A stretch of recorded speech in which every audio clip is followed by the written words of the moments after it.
Aracım Volkswagen Bora.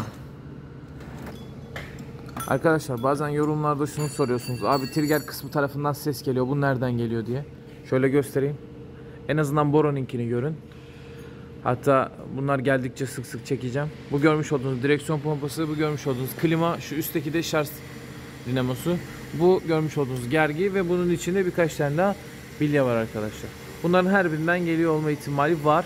Biz ilk etapta şarj kayışını çıkartıp bunlardan gelip gelmediğini kontrol etmek amaçlı arabayı tekrar çalıştırıyoruz. Şöyle göstereyim. Kasnak boşa dönüyor. Bunlar dönmediği takdirde ses eğer giderse burada arıyoruz. Bizim de bu aracın sesi biraz daha yaklaştırabilirsem olur.